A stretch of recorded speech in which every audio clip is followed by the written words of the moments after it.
अस्सलाम वालेकुम जी। Field marshal Asim Munir साहब अमेरिका के दौरे पर मौजूद थे और उसके हवाले से बहुत सी खबरें जारी थीं और फिर गुज़श्ता रोज़ उन्होंने वाशिंगटन डीसी में फोर सीजन्स होटल में पाकिस्तानी बिजनेस कम्युनिटी से, ओवरऑल पाकिस्तानी कम्युनिटी से मुलाकात की, खिताब किया। वहाँ पे उन्होंने कुछ लॉन्ग टर्म एजेंडा भी बताया।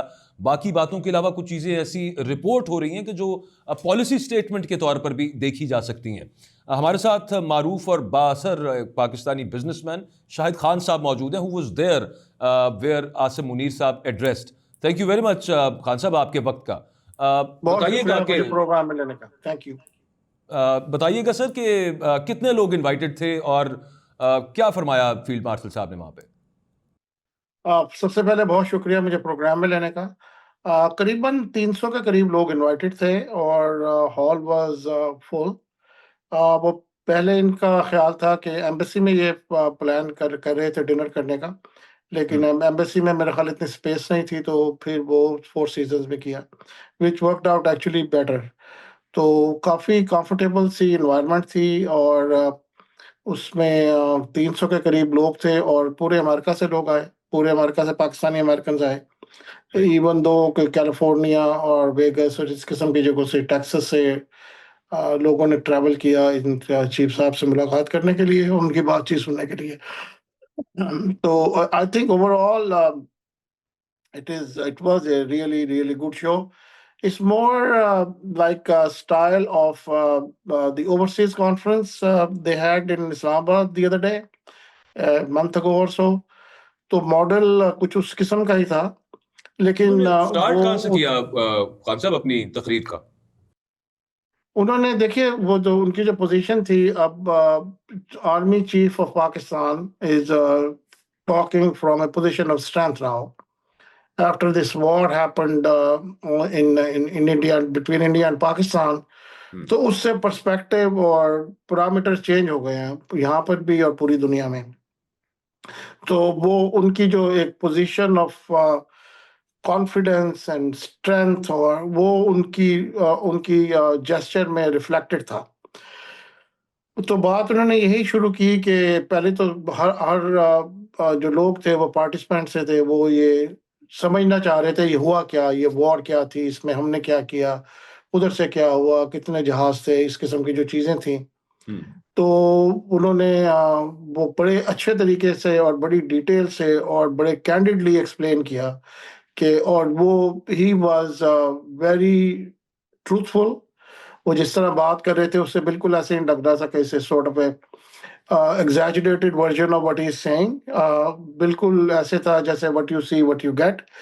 तो वो लोग को काफी कंफर्टेबल थे लोग वो कॉन्वर्सेशन में भी, और उनकी अच्छा, जो खान ऑडियंस है साहब ये उनकी बात भी हुई कि एक्साइटमेंट भी बहुत ज्यादा। जी, खान साहब ये बात भी हुई कि उन्होंने ख्वाब देखा और उस ख्वाब में किसी ने आके उन्हें बताया और उन्होंने ऑपरेशन बनियान मरसूस का जिक्र, उसका नाम रखा, और फिर उसके आदाद का जिक्र भी हुआ, क्योंकि कुछ लोग इस तरह की बात भी रिपोर्ट कर रहे हैं। नहीं नहीं, ऐसी कोई बात नहीं की उन्होंने, ख्वाब की बात नहीं की उन्होंने। किसी ये जरूर कहा कि मेरी किसी एक मेरा ख्याल है वो स्पिरिचुअल लीडर, उन्होंने, मुझे नहीं पता याद कि उन्होंने कहा था कि नहीं, but somebody who understand Quran and understand the religion, उसने उनको ये बताया। ख्वाब में नहीं, ख्वाब में नहीं, वो तो इन पर्सन किसी ने उनसे ये बात की कि आपने ये जो रखा तो इसके नंबर्स और ये और वो डेट्स, वो उसके साथ रिलेट कर किया उन्होंने कि भाई ये इतने इसमें डॉट्स हैं और इतने इसमें वर्ड्स हैं और ये डेट है और ये इस तरह से है और ये। सो वो तो एक जो उनका जो स्पिरिचुअल एंगल है और उनका जो फेथ वाला एंगल है ना, वो उन्होंने उसमें बताया कि ये मेरा, he is very faithful to his religion and whatever. और मैं ये भी समझता हूँ कि मैंने I mean I have spend number of years in this world, and I have seen people acting in a very unusual way. लेकिन एक जो मेरी ऑब्जर्वेशन है उसमें ये है कि ये जो पीपल ऑफ फेथ होते हैं ना, ये इनका जो थॉट प्रोसेस है वो थोड़ा सा अनयूजुअल होता है। और पीपल ऑफ फेथ, उनकी सक्सेस ओवरऑल आप देखें, ये जस्ट नॉट द मुस्लिम और हिंदूज और or Christians or whatever the religion or whatever the sector you follow, ये पीपल ऑफ फेथ होते हैं, इनका कॉन्फिडेंस बहुत ज्यादा होता है whatever they do because they have something to hang on to, और उसमें सक्सेस के चांसेस बहुत ज्यादा होते हैं. तो मैंने वो भी देखा रिफ्लेक्शन इनकी स्पीच में, और इनकी वो बच्चे हमेशा मैं देखता हूँ ये इनसे जो पर्सनल मेरी गपशप होती है और जो भी हम जिस तरह से कम्युनिकेट करते हैं, मैं देखता हूँ कि ही is very logical but he has a strong faith-based thought process. Khan साहब, पाकिस्तान की सियासत पर भी बात हुई, क्योंकि पाकिस्तान की सियासत में उनका नाम और हवाले से लिया जाता है, और फिर अमेरिका में कुछ वीडियोस ऐसी भी देखी गई जिसमें कुछ मुजाहरा हो रहा था उनकी आमद के ख़िलाफ़. तो क्या ये ज़रा इन दोनों चीज़ों पर भी रोशनी डालिएगा कि सियासत के बारे में उन्होंने क्या कहा और फिर मुजाहरे के क्या असरात होंगे? उन्होंने बड़ा यूनिफाइंग मैसेज था उनका, सियासत के बारे में उन्होंने ज़्यादा बात नहीं की. किसी ने एक सवाल किया था प्राइम मिनिस्टर के साथ कोऑर्डिनेशन का कि ये दिस वाज अ वॉर, क्योंकि एवरीथिंग आप ये समझे ना, इस वक्त जो सिचुएशन है पाकिस्तानियों की पूरी दुनिया में, सारी डायस्पोरा कम्युनिटी की and including our citizens in the country, they feel bit elevated, right? They feel elevated कि भाई ये जो इंडिया हमारे साथ एग्रेशन हमेशा से करता था, and they were kind of doubtful about the Pakistan's capacity to respond. तो वो जो कहते हैं ना, चिन लिफ्ट करके जो अब चलने वाली जो बात है ना, तो people are in that mode, right? और खास तौर पे जब डायस्पोरा कम्युनिटी होती है तो because they deal with all kind of people, और आपने देखा लंदन में भी इधर उधर जो bit of aggressive behavior of the Indians diaspora community, तो उसमें तो वो जो मोड ये था कि people were feeling bit stronger, people were feel bit optimistic. तो वो उस तरीके से उन्होंने ये सवाल किया था कि आप ये बताइए कि जो पॉलिटिकल एडमिनिस्ट्रेशन है इस वक्त पाकिस्तान में, उनका क्या इसमें रोल था या क्या किया उन्होंने. तो उन्होंने जनरल साहब ने बड़ी positive statement the about the prime minister. उन्होंने कहा कि जब मैंने प्राइम मिनिस्टर से ये बात की तो उन्होंने कुछ इस किस्म की बात की कि फुल ब्लोन वॉर का कितना चांस है, कितनी पॉसिबिलिटी है. तो कहने लगे, मैंने उनको कहा कि इट्स पॉसिबल. उन्होंने कहा ठीक है, गो अहेड, डू इट. अच्छा, तो ये उन्होंने कहा कि एक ये भी चल रहा है कि उन्होंने कहा कि कोई भी वजीर आज़म हो उसकी एक इज्जत होती है. क्या इस हवाले से भी कोई बात हुई कि उन्होंने कहा कोई फलां भी वजीर आज़म मुझे मेरे ज़हन में नहीं है कोई इतनी सिग्निफिकेंट ये बात नहीं होगी. सिग्निफिकेंट बात जो थी उसमें ये वाली है. उन्होंने कुछ इस किस्म की बात की थी कि प्राइम मिनिस्टर या कुछ ऐसी, मुझे बहुत याद नहीं है, क्योंकि सिग्निफिकेंट इसमें बात ये थी कि जो सवाल था वो specially gear toward the president political setup और उनका रोल इस पूरी जो जंग के सिनेरियो में. अच्छा खान साहब, ये बताइएगा कि अमेरिका में उनका रिसेप्शन कैसा था? आप चूँकि खुद अमेरिकन हुकूमत का भी हिस्सा रह चुके हैं, सदर जो बाइडन की एडमिनिस्ट्रेशन को भी आप बड़ी अच्छी तरह जानते हैं और आप उसका खुद भी हिस्सा रह चुके हैं, तो आप कैसे समझते हैं कि अमेरिकन सिस्टम में पाकिस्तान के फील्ड मार्शल आसिम मुनीर साहब का जो रिसेप्शन था वो कैसा रहा और उसके क्या असरात फ्यूचर में आप देखते हैं? देखिए, इट इज़ वेरी अनयूजुअल. पहले तो आप ये देखें ना, अगेन दुनिया जैसे चलती है उसको देखें ना. अब Pakistan is in a different position, right? After this 4 days, 5 days war, whatever it was, it is looking by the world from a very different lens. General Asim Munir को यहाँ पे एज ए स्टेट गेस्ट का प्रोटोकॉल है, which is very unusual as well. और उनके साथ meeting करने के लिए जो लॉ मेकर्स हैं वो दे आर रीचिंग आउट. मैंने अभी जब आपका पहले फोन आया तो उसके बाद मुझे वो एक बड़े इंपॉर्टेंट सेनेटर की call I, who is icon in the democratic party. So he wanted to host him at his office with bunch of other senators. और लेकिन वो यहाँ से जो चीफ साहब ने फिर वो उसमें वो कर नहीं सके, क्योंकि वो he has so many other high level engagements here. तो रिसेप्शन तो फिर ये इस तरह से देखे ना आपके कि कंट्री कैसे उनको रिसीव कर रहा है, तो वो तो बहुत हाई क्लास है. It's very unusual, it's very unusual. Diaspora अपनी जगह पे, लेकिन जिस तरह से हाउ द यूनाइटेड स्टेट्स नहीं, ऑफ अमेरिका डायस्पोरा द भी स्टेट ठीक इज है, रिसीविंग. वो तो डायस्पोरा को तो मेरा नहीं. कल का जो देखे ना, जब 300 350 लोग होते हैं, तो it's pretty good cross section. और मैंने जैसे कहा कि मुख्तलिफ जगहों से लोग आए, तो उसमें कोई people were chanting and people were slogans उनके. और खान साहब, we are आप kind of अभी very unusual. वो भी वैसे मतलब it was becoming like a political type of thing, because इतनी ज्यादा उनके साथ लोगों ने अपनी इज्जत और मोहब्बत का जो रिफ्लेक्शन था वो काफी इमोशनल तरीके से कर रहे थे. अच्छा खान साहब, अभी आप थोड़ी देर पहले फील्ड मार्शल साहब के रूहानी और मजहबी मिलान की बात कर रहे थे. एक ये भी रिपोर्ट हुआ कि उन्होंने 1970 या उससे पहले के पाकिस्तान का जिक्र किया और कहा कि उस वक्त सोसाइटी पाकिस्तान की बड़ी वाइब्रेंट होती थी, जिसका दिल करता था मस्जिद जाता था, जिसका दिल करता था सिनेमा चला जाता था.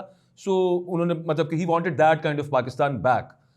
इसको ये अब तो उन्होंने पब्लिकली ये बात की, और वो मैं तो अवेयर हूँ उनकी इस पोजीशन से हमेशा से जब से हुए हैं. He is very forward looking modern guy. लेकिन जैसे मैंने कहा ना, ये जो फेथ जो होता है ना, इट्स डिफरेंट, राइट. वो उससे कोई इस चीज का, तो वो चाहते हैं पाकिस्तान को उसी तरीके से एक प्रोग्रेसिव पाकिस्तान देखना. वो जो probably my narration will be inappropriate, लेकिन वो जो एक मुल्लाइज्म वाला जो कॉन्सेप्ट है ना, he doesn't agree with that. वो इस किस्म की चीजों पे वो he doesn't believe. और वो चाहते हैं कि ये जो सोसाइटी में लोग प्रोग्रेस रोकते हैं, इस किस्म के लोग जो मजहब का नाम इस्तेमाल करके, और वो उनकी he is completely against them. He is never going to उनकी जो, ये तो अब तो खैर उन्होंने पब्लिकली ये बात की, but in my personal conversation मैंने कई मर्तबा उनसे ये बात सुनी है, और इस किस्म के रिफ्लेक्शन उनकी थॉट प्रोसेस का मैंने सुना. इसकी ताबीर ये की जा सकती है कि that he wants a liberal, modern, progressive Pakistan and to some extent secular. देखिए सेकुलर, अब वो तो सेकुलर ही समझे. Yes I can say yes, जिसमें सब लोगों को रहने का हक हो, जिसमें मुख्तलिफ किस्म के जो रिलीजन के लोग हैं, they have the right to live in a peaceful way. लेकिन अगेन वो एसेंस जो है उनका, वो रिलीजियस भी है और मॉडर्न भी है बहुत ज्यादा.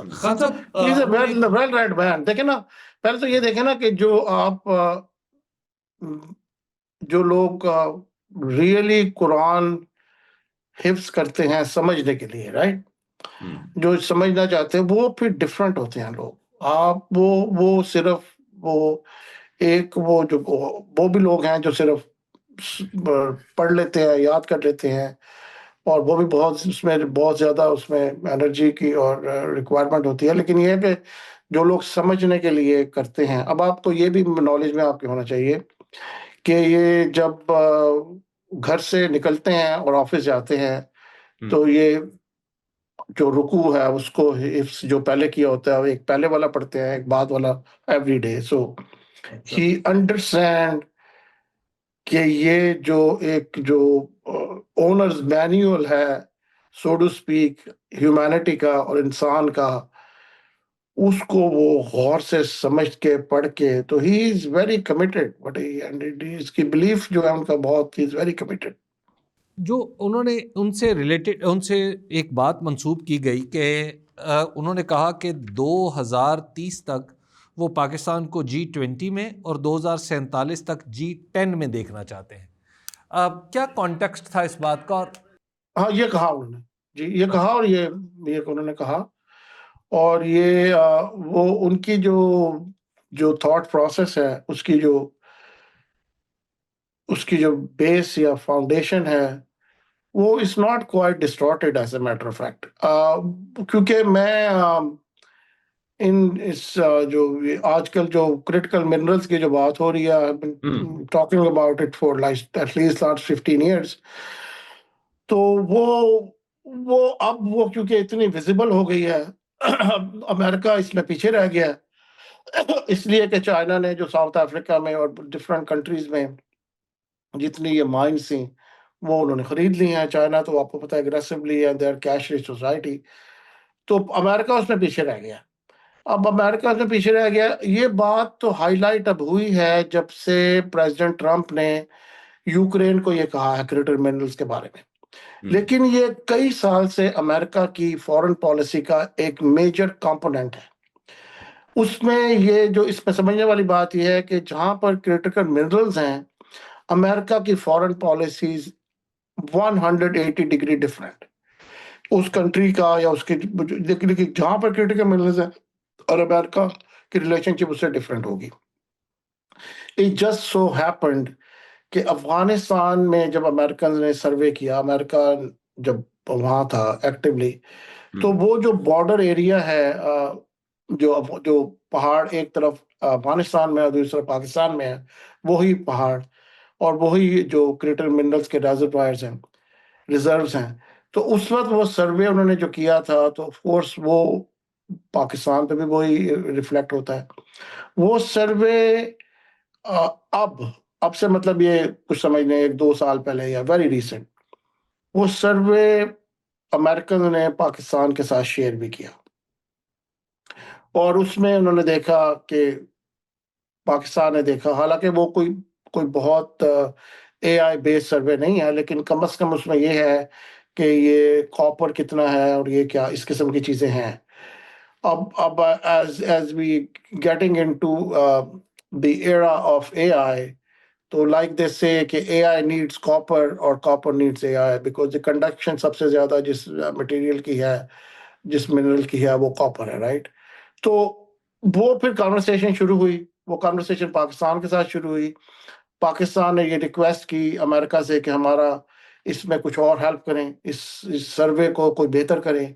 तो फिर कुछ महीने पहले यूएस डिपार्टमेंट ऑफ स्टेट के अंडर एक डिपार्टमेंट ऑफ एनर्जी है, so they took charge, American embassy took charge, and the people who are running these miners mineral operations at the highest level, mostly in GHQ, they collaborated with them, और फिर वो AI based एक सर्वे इस पर शुरू हुआ। तो जिसकी अब लाइक दुनिया तो अब इसी तरफ चल रही है ना, ये तो बहुत जल्दी ये आप देखेंगे अगले 10-12 साल में ये ईवीज और ये एआई का बहुत ज्यादा इसमें इम्पैक्ट होगा और उसके लिए ये चाहिए सारा कुछ। तो उनकी जो कैलकुलेशन है उसकी बेस पर वो है। Numbers can change, of course numbers can change because we don't know how long is gonna take. एक चीज तो जो मालूम है उनको और पाकिस्तान को, वो जो रैकोटेक में जो कुछ हो रहा है, राइट, बैरक गोल्ड की जो कमिटमेंट्स है वो तो उनको मालूम है, राइट, कि बैरक गोल्ड बाय 2028 ये हमारा उसमें शेयर होगा, लेट्स से कि $2 बिलियन का होगा, राइट। फिर 28 के बाद 30 में they will add another $2 billion which is Pakistan share, ये तो उनको मालूम है। इसके अलावा ये जो चागी और ये वो जो सारा एरिया है वो still has to be explored. It is under exploration at this as we speak. हवाले तो से उसकी बेस पे वो ये बात कर रहे हैं। उसी से थोड़ा सा आगे रिपोर्टेड ये भी है कि उन्होंने कहा कि जियोलॉजिकल सर्वे की उन्होंने बात की कि हमारे एरियाज़ का जो सर्वे हुआ है उसमें रेयर अर्थ मेटल्स या क्रिटिकल मिनरल्स जो हैं वो इट्स बिन कंफर्म्ड कि उनकी प्रेजेंस है यहाँ पे। और मैं अगस्त में दोबारा अमेरिका आऊँगा एंड अमेरिका के साथ वो जो आपने अभी बता भी दिया डील, और फिर उनका डॉलर्स इतने हैं कि मतलब पाकिस्तान अल्लाह ताला पाकिस्तान को ऊपर ले जाएगा और कोई रोक नहीं सकता। ये बात इस तरह से हुई। देखिए ये जो अभी वो बार बार वो ये बात रेपिटेशन हो जाती है, लेकिन ये यहाँ पे आपने जो अल्लाह ताला वाली बात की, he firmly believes in that, right. नहीं मैं सिर्फ मैं नहीं वो मैं ये reported नहीं news नहीं जो है मैं ये उसको कह रहा हूँ confirm करने के लिए कि पूछ वो उनकी जो देखे ना, ये इसका एक प्रैक्टिकल एस्पेक्ट है, राइट, जो अभी आपको मैंने बताया और आपने भी ये कहा कि भाई ये तो हमें मालूम है, बैरक गोल्ड का पार्ट तो हमें मालूम है, राइट। बैरक गोल्ड को हम पाकिस्तान ले आए हैं, राइट। ये पूरे जो हमने उन्हें $6 बिलियन की पेनल्टी देनी थी, उसके बाद जो कुछ भी पैसा हुआ which is short sighting at Pakistan government part at that time, तो उनको वापस ले आए। अब ये हमारी उनकी कंडीशंस हैं, ये हमारा पेपर वर्क है, ये हमें इस वक्त मिलेगा, राइट।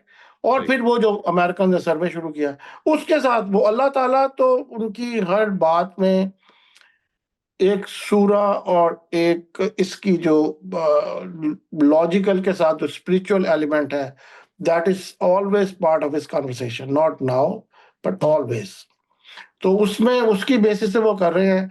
और फिर आपके नॉलेज में ये भी होगा कि इतनी इनएफिशिएंट पाकिस्तान की गवर्नमेंट्स रही हैं, इतनी इनएफिशिएंट रही हैं कि डायरेक्टर जनरल पेट्रोलियम कंसेशंस ने की वजह से कई oil and gas companies Pakistan से भाग गई, तलो भाग गई, शेल भाग गई, मैनी अदर कंपनीज जो पाकिस्तान में इस पर प्रेजेंस ही नहीं है, तो वो चाइनीज ने टेक ओवर करने ये किया वो किया।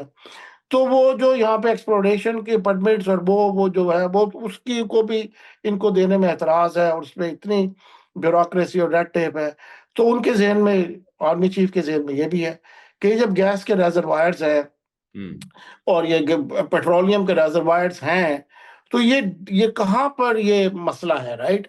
सो फिर उन्होंने SIFC का जिक्र किया कि हमने अपना जो लोएस्ट लेवल तक अपना setup under the command of SIFC, तो चीजें जो हैं वो तेजी से होंगी।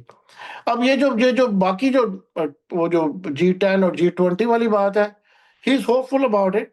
लेकिन मैं बता रहा हूँ, ये जो उनकी जो बेस, उनकी जो उनकी लॉजिकल जो इसमें आर्गुमेंट है, वो ये है जो मैंने आपको बताया कि ये जब कुछ सब कुछ है और दुनिया को इसकी जरूरत है, और हम इस पे अपनी ब्यूरोक्रेटिक टेप डालकर बैठे हुए हैं और इसमें रेड टेप लगाकर बैठे हुए हैं और इसको करने नहीं दे रहे, तो ये क्या है। खान साहब, इसमें इसका एक एस्पेक्ट ये भी है कि एक तो फाइनेंशियली पाकिस्तान अगर यहाँ पे वाकई रेयर अर्थ मिनरल्स या मेटल्स वो जो भी है, अमेरिका उसको एक्सकेवेट करने में पाकिस्तान की हेल्प भी करेगा और पैसा भी आएगा पाकिस्तान में, जो आपने बताया that he also thinks this. उसके साथ साथ ये है कि फिर स्टेट टू स्टेट जो ताल्लुक है, जो पाकिस्तान के साथ को बहुत अच्छा अमेरिका का लेटली नहीं था, वो अब दोबारा बेहतर होने जा रहा है, ये भी उनके दिमाग में होगा ना फिर। ये तो उनके, देखिए इस वक्त अगर किसी कंट्री की 194 प्रोबेबली UN के मेंबर्स हैं, जिन कंट्रीज की अमेरिका के साथ प्रिंसिपल बिजनेस पार्टनरशिप नहीं है, उनकी अपवर्ड ट्रैजेक्टरी नहीं है, they are not growing the way they should.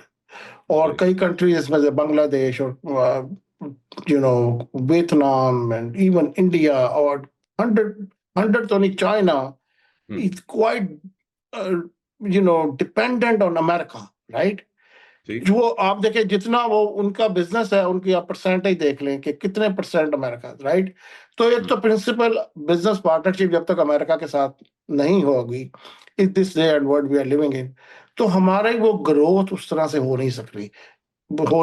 एक तो उनके जहन में ये बात है, और जो होनी भी चाहिए। और अमेरिका के साथ हमारी रिलेशनशिप, तो अमेरिका के साथ रिलेशनशिप वो हमेशा से चाहते थे बहुत ज्यादा, लेकिन जाहिर है वो देयर आर सर्टेन इस एरिया जियोग्राफी के हिसाब से भी और हमारी अपनी पोजीशन के हिसाब से भी उसमें हमेशा कुछ ना कुछ गड़बड़ रहती थी। मेरा ख्याल है ये अब वो चीजें थोड़ी बेहतर होनी शुरू होंगी। खान साहब, ये जो इरिटेंट्स हैं बीच में, कुछ जैसे कुछ लोगों ने ख़त लिखा अभी रिसेंटली कि जनाब 59 पीपल जो कांग्रेस से ताल्लुक़ रखने वाले, उन्होंने ख़त भी लिखा डोनाल्ड ट्रंप साहब को, जिसमें दोनों पार्टियों के लोग शामिल थे, डेमोक्रेट्स भी और रिपब्लिकन्स भी। तो क्या इस तरह के खतूत और इस तरह की करारदादें क्या वो मैटर करेंगी? अगर इसका सवाल आप मुझसे हाँ या ना में लेना चाहते हैं, तो बहुत रेलेवेंस नहीं है इसकी। अच्छा, यानी ये कोई रोल नहीं प्ले कर सकते अमेरिका की foreign policy is a different animal. जो कांग्रेशनल मेंबर्स हैं, वो जो अपनी कॉन्स्टिट्यूएंसीज को केटर करते हैं, उनकी हर रोज सैकड़ों लेटर्स उनके ऑफिस से जाते हैं, और वो जो उनके कॉन्स्टिट्यूएंट्स उनको कहते हैं उसके हिसाब से वो लिख देते हैं। फिर जिसका जितना इन्फ्लुएंस होता है, पॉलिटिकल है, फाइनेंशियल जो कंट्रीब्यूशंस है, उसमें वो करते हैं। उसका जो फॉरेन पॉलिसी पे जो इम्पैक्ट होता है, वो जब तक जो ये हमारे थिंक टैंक्स हैं, ट्राइलैटरल कमीशन है, पेंटागन है, डिपार्टमेंट ऑफ स्टेट है, एकेडमिक इंस्टीट्यूशंस हैं, ये बहुत एक ह्यूमंगस सेटअप है, फॉरेन रिलेशंस काउंसिल है, जो अमेरिका की फॉरेन पॉलिसी को गाइड करता है, डिक्टेट करता है, रेकमेंड करता है। तो उसके तनाजुर में आप देखें इन चीज़ों को ना, एक वो लेजिस्लेटिव पार्ट है और एक ये जो ओवरआर्चिंग जो ये इंस्टीट्यूशंस हैं जो जिनका सिर्फ और सिर्फ एक ऑब्जेक्टिव है कि America the nationalist way of American foreign policy. तो वो जब फॉरेन पॉलिसी जब बनेगी किसी कंट्री के अगेंस्ट और फॉर, और तो वो तो उसकी बेसिस पे बनती है, उसका उसके पीछे ये लेटर या they matter but not the way we perceive और the way it is Right. Advertise. No, ये खान किसी के साहब साथ भी हो सकता है ना। जी ये कोई भी ये मतलब ये तो एक पॉलिटिकल एक पार्टी इसमें क्वेश्चन है, इसका जो क्वेश्चन आपने किया, लेकिन it could be for anything, it could be for export, it could be for debates, it could be for ठीक। anything. Congressional leaders वो लिख दें कि भाई पाकिस्तान को टेक्सटाइल में एक्स्ट्रा डिबेट दिया जाए या whatever, right? So, और जिससे फॉरेन पॉलिसी, अब देखें ना, अब आप देखें ना साउथ ईस्ट एशिया में जितने कंट्रीज हैं, ये हमेशा से ये बात कॉन्वर्सेशन में रही है और मेरी इस पे एक पोजीशन है। साउथ ईस्ट एशिया में जितने कंट्रीज हैं, Nepal, Bhutan, Afghanistan, India, Sri Lanka end of course Pakistan, और अब उनमें अमेरिका के लिए कौन सा कंट्री ज्यादा रेलेवेंट है? आप ये देखिए पहले ना, कौन सा कंट्री है जिसमें अमेरिका का इंटरेस्ट हमेशा से रहा है और हमेशा रहेगा? तो वो तो सिर्फ पाकिस्तान के अलावा कोई है नहीं। India is too big. India के साथ जो रिलेशनशिप रहेगी it will be more business focused, और उसमें पॉलिसी फोकस्ड सॉरी भी होंगी, लेकिन उसका जो प्राइम जो फोकस है वो बिजनेस होगा। एक ठीक। बड़ी इकोनॉमी है, एक बड़ा कंट्री है, लेकिन अब क्या इंडिया अमेरिका के कहने से या अमेरिका के साथ एसोसिएट होकर इस रीजन में अमेरिका को उस तरह से रिप्रेजेंट कर सकता है या अमेरिकन इंटरेस्ट को जिस तरह से कोई और कंट्री कर सकता है? बट तो जवाब इज नो। जवाब is two no. things. Two things. We are very close to China as well. China ने अभी रिसेंट जो क्लैश या कॉन्फ्लिक्ट हमारा इंडिया के साथ था, उसमें they played a very important role, और उन्होंने हमारे पीछे खड़ा होकर साबित किया कि they are more dependable than the US has been. दूसरा मुझे ये बताइएगा, दूसरा ये इसके साथ ही जुड़ी बात कि क्या हम इस विजिट के बाद ये समझें कि जो एस्टैब्लिशमेंट ऑफ पाकिस्तान है, it is again the primary contact of United states in Pakistan? देखिए, पहले तो ये समझ लीजिए, ये जो मिलिट्री ऑर्गेनाइजेशंस और ये डिफेंस ऑर्गेनाइजेशंस, इनकी एक ट्रेनिंग बिल्कुल एक डिफरेंट होती है। और वो जो अगर कोई पाकिस्तानी जनरल पेंटागन आएगा तो वो एक ब्रदरहुड है, राइट? Is different. एक पॉलिटिकल जो लोग होंगे वो एक डिफरेंट है, राइट? इंस्टीट्यूशंस की जो आपस में एक अटैचमेंट है इंस्टीट्यूशन से, वो पेंटागन की हमेशा से पाकिस्तान की जीएचक्यू के साथ है, वो हमेशा रहेगी। It will be training, there'll be intelligence sharing, there'll be interest, there'll be so many things. It's constant, it's continuous, it will always be there. They're going to be, और फिर आप ये देखें कि पाकिस्तान में भी जो पिछले भी जो लीडरशिप आई आर्मी की, they were 100% focus on Pakistan's interest. तो उसमें कॉन्फ्लिक्ट भी हुए, अमेरिका के साथ भी कॉन्फ्लिक्ट हुए, बहुत ज्यादा हुए actually, because these people don't compromise on national integrity और national interest। ये आपको बात समझनी चाहिए। बहुत ये, बल्कि एक जमाने में तो ये था कि one of the Pakistani general, the chief of army staff was, उसका जो काउंटर पार्ट था वो सेंटकॉम का जनरल था, राइट? दे काउंटर पार्ट जनरल था, and they spend couple of years, may be a year together with in an institution. तो दोस्ती थी, वो ब्रदरहुड जो होता है ना स्टूडेंट्स का जो। तो लेकिन उस जर्नल ने भी पाकिस्तान की किसी चीज पे कॉम्प्रोमाइज नहीं किया, and there was conflict between this two general, we went to a different level. लेकिन उस हमारे जो पाकिस्तान के जो जर्नल है उनसे किसी बात पे ऐसी चीज पे कॉम्प्रोमाइज नहीं किया जिसमें पाकिस्तान की इंटेग्रिटी पे कोई क्वेश्चन और उनकी जो इंटरेस्ट पे कोई बात हो। तो वो तो एक चलता रहेगा, वो आप और मैं और political or conversation, it's not going to go away. Because Pakistan की जो army है, it is structured in a way, it is a Western trained army. और इनकी जो वैल्यू सिस्टम है वो बहुत ज्यादा स्ट्रांग है. आप देखें, ये कभी ये नहीं करते कि मेरा अपना भाई इज ब्रिगेडियर, तो मैं कॉन्वर्सेशन भी घरों में सुनते हैं, तो हम तो एक जो आम लोगों से जो सिटीजन अभी वी परसीव थिंग्स डिफरेंटली. जान देने में देयर इज नो फैसिनेशन. आप ये समझ लें बात.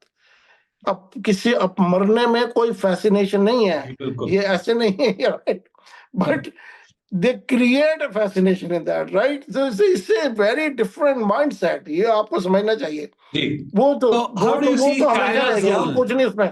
We can't China's मैं सर एक वो इंडिया का जरा जी आसिम मुनीर साहब की तकरीर का एक हिस्सा ये भी सर रिपोर्ट हो रहा है कि उन्होंने कहा ये जो अभी रिसेंट कॉन्फ्लिक्ट था उसमें एक मिसाइल टारगेट से गलत तरफ चल पड़ा और डर था कि सिविलियन आबादी पे ना गिर जाए, लेकिन वो वहाँ पे कैंट में गिरा. वो अल्लाह ताला, जैसे आपने फरमाया उनकी हर बात में वो होता है कि अल्लाह ताला की मदद हो तो फिर वो गलत चीज़ भी.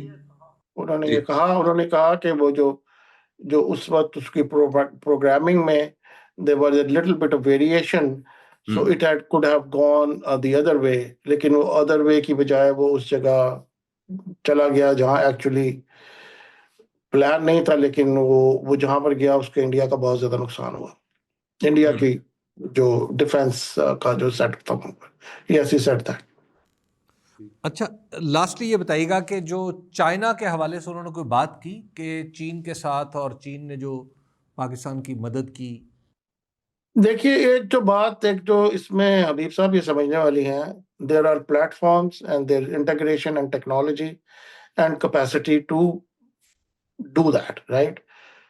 इंडिया के पास बेस्ट ऑफ द बेस्ट जो आप देख लेना 4.5 जनरेशन के उनके पास स्टेल्थ एयरक्राफ्ट, राइट? और दूसरी तरफ एक समझ लें, इससे नंबरों में अगर समझना है तो 250 मिलियन का जहाज एक तरफ और 15 मिलियन का जहाज एक तरफ, राइट? So huge difference. तो अब इंटीग्रेशन का उनका अपेरेंटली तो यही लगता है ना कि एक तरफ उनके S-400 है, वो रशियन है, एक उनके पास फ्रेंच है, एक कुछ और है. तो सोर्स कोड तो नहीं, फ्रेंच तो सोर्स कोड नहीं देंगे इंडिया को about on Rafale, because they don't want to have it integrated with the Russian S-400, जो इवेंचुअली उनका कोड भी ले लें और वो राइट, वो तो नहीं होगा. पहले तो बात ये समझे. दूसरी बात ये है कि चाइना की जो वही प्लेटफॉर्म पाकिस्तान के पास चाइना का, राइट, प्लेटफॉर्म जो उसकी इंटीग्रेशन है, जो उसकी टेक्नोलॉजी है, वो पाकिस्तान की अपनी है. ठीक. उससे इस्तेमाल करना वो चाइना का, तो अब उनका तो ग्राफ जमीन से आसमान के करीब ही तकरीबन पहुंच गया. अब जो पहले अमेरिका जो डिफेंस सप्लायर जो सबसे दुनिया के बड़े अमेरिका और फिर फ्रांस, फिर रशिया और फिर चाइना. अब अपेरेंटली चाइना जो है वो फ्रांस की जगह ले लेगा, राइट? तो चाइना की तो मतलब वो उनके लिए तो एक नई मार्केट खुल गई है. लेकिन आप ये बात समझे, वो प्लेटफॉर्म नहीं है सिर्फ. It's not just a platform, it's the technology and capacity and वो उसके साथ जो बाकी सारी चीजें हैं, इट्स डन हियर. और उसमें सबसे बड़ा, जैसे मैंने आपको पहले कहा, फायदा ये हुआ कि इंडिया के पास कोई रशियन है, कोई फ्रेंच है, कोई कुछ है, कोई अमेरिकन है, कोई ऐसे. तो पाकिस्तान के पास 83% जो है वो चाइनीज है, सही, राइट? पाकिस्तान दुनिया का चाइना जो पाकिस्तान वो जो 2/3 चाइना के जो डिफेंस का जो एक्सपोर्ट है वो पाकिस्तान को है. तो पाकिस्तान को वो भी तो मसला नहीं है ना, इंटीग्रेशन का तो मसला नहीं है ना, एडवांटेज है. तो वो फिर अब बाकी आप देखें, ये जंगें जो होती हैं जो जमीन पर हमें नजर आती हैं, ये एक्चुअली जमीन पर तो नहीं हो रही जंग, ये तो जंग तो स्पेस में हो रही है. ये तो स्पेस से हो रही है ना. खान साहब, लास्टली एक on a lighter note, India की जब बात हो रही थी तो वहाँ पे उन्होंने इंडियन एग्रेशन को क्रिटिसाइज करते हुए पंजाबी वो मुहावरा के साडा कुत्ता कुत्ता दे ਤੁਹਾਡਾ कुत्ता टॉमी, लाइटर नोट पे उन्होंने कहा ये तो नहीं ना होता. उसने कहा ये तो नहीं होगा ना. किस कॉन्टेक्स्ट में बात हुई थी सर, ये बताइए. ये इसी कॉन्टेक्स्ट में बात हुई थी जिसमें आपने कही कि ये तो नहीं हो सकता ना, आप हमें अग्रेसिवली कहें जी जो हम कह रहे हैं वो ठीक कह रहे हैं, right? So it's not going to happen. probably it was related to the Indian वो जो statements है ना about the source of water blockade and stuff like that. जी जी जी उससे मतलब उससे ही कोई रिलेटेड थी ये बात, लेकिन बात यही थी कि आप हमें डिक्टेट नहीं कर सकते। ये वो नहीं है दुनिया, वो नहीं है कि आप हमें कहे जी हम जो कह रहे हैं वो ये है, हमारा कुत्ते का नाम ये, और आप तो बिल्कुल लाइक ए डॉग और डिफरेंट टाइप ऑफ, तो वो नहीं है वो। अब बात होगी तो हमारा भी वही है जो तुम्हारा है, तो लेट्स जी टॉक ऑन, बात करने को। तो एक मैंने इसमें जो और बात देखी, जो मैं समझता हूँ कि ये जो पूरी का पूरा सिनेरियो वॉर का पाकिस्तान में था, it was war of nerves, war of nerves. और ये बड़ा कमाल के तरीके से पाकिस्तान ने इसको हैंडल किया है। India correct and Pakistan did not, they reacted irrationally.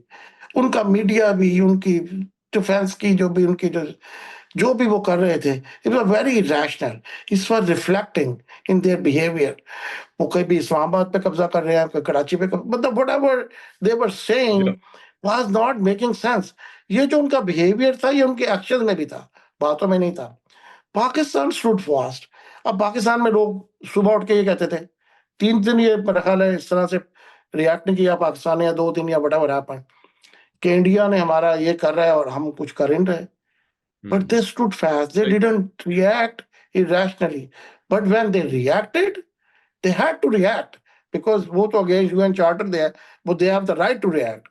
ठीक तो लेकिन जैसे उन्होंने किया है, जिस तरीके से ये किया है, वो भी बड़ा अनयूजुअल है। अब जो उन्होंने वो किया फिर उस अनयूजुअल तरह से लीडरशिप ही कर सकती है ना, आम आदमी नहीं ये कर सकता। We सही react like right. ठीक और फिर दूसरा ये हुआ, उसमें जब वो रिएक्ट किया तो उसकी जो सक्सेस हुई वो तो विजिबल है ना, हर चीज की एक डिजिटल इमेज है आप, राइट। वो कोई ऐसे तो नहीं है कि ये फजूल में कह रहे हैं, प्लेटफॉर्म पे कह रहे हैं। लेकिन उसके फौरन बाद और अब तक स्टिल टुडे जो डेलीगेशन भी आ रहे हैं, वो ये कह रहे हैं कि हम पीस चाहते हैं, हम इंडिया के साथ लड़ना नहीं चाहते। जाते जाते मेरे ज़हन में एक और बात आ गई। उन्होंने ये भी कहा कि हम चाहते तो 20 जहाज गिरा सकते थे इंडिया के, लेकिन अखलाकी तौर पे जंग में भी नहीं बनता। ये कई दफा बात हो चुकी है। ये जब डेलीगेशन आया था अभी ये पाकिस्तान से, ये बात उन्होंने कई मर्तबा की पब्लिक फोरम पे कि हमने लॉक कर लिए थे, लेकिन हमने सिर्फ उन जहाजों को गिराया जिन्होंने वो डिस्चार्ज किए थे वेपन्स। अच्छा हाँ, ये तो बिलावल ने भी कहा, ये बाकी जो लोग पाकिस्तान से आए हुए थे ये भी तो उन्होंने 20 का वही नंबर पहली दफा आया ना। नहीं खैर, नहीं पहली and then दफा coming नहीं from आया। अच्छा No, no, पहली दफा नहीं नहीं। from field marshal's from perspective field marshal पहली दफा आया होगा, लेकिन वो वेरी मच शाहिद खान साहब, आपने एक डिटेल्ड इनसाइट दी of the meeting you had with field marshal. Thank you for watching ji.